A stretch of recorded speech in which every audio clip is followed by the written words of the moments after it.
नमस्कार दर्शक बंधु welcome to our YouTube channel. तो आज आम बनवा समस्त अति प्रिय मटन झोड़ा। चलते रेसिपी स्टार्ट करवा। आम प्रथम प्रेसर टी को गरम करने एवं आम ऐड करवा सरिष तेल। आम एठारे मटन नबा और यह मैरिनेट कर रखीचु। यही मैरिनेशन में ऐड होइछि सरिष तेल, लूण, हलदी और दही।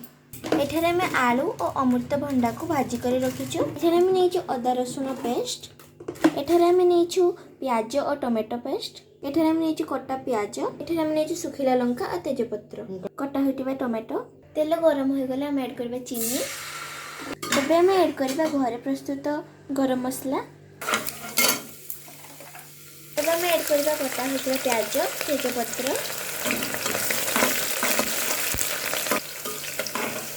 गरम मसला दे देथिबार बहुत सुंदर वासना होछि।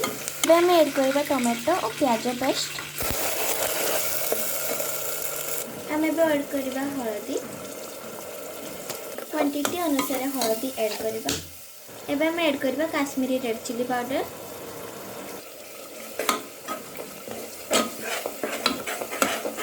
एबे आम ऐड करबा अदा रसुण पेस्ट। मसला के आस्ते आस्ते कषि आसलानी। एबे आम मसला रे मटन ऐड करबा।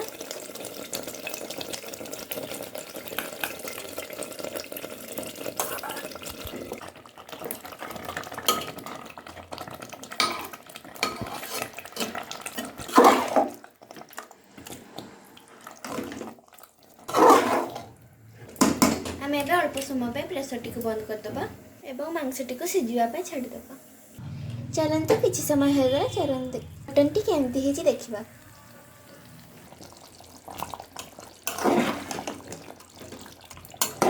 बहुत ही सुंदर वासना होछि।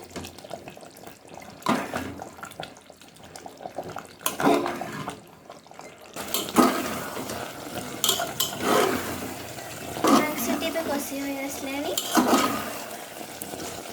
आ अल्प समय पर आम उषुम पानी ऐड करबा। देखते कषाटी पूरा पूरी भाव में प्रस्तुत हो आसलानी। एठारे आम उषुम पानी को बसैचु। आम ऐड करूँ। चलते एबे आम यहाँ प्लेट को काढ़ा। देखो पूरा पूरी प्रस्तुत हो गला मटन कषा। एबे आम एठारे पानी ऐड करबा। आम किसी समय आगु फुटवा छाड़ीदबा। आम ऐड करबा धनिया पत्र। या पर आम अल्प समय फुटी गला पर ओल्हाई दबा।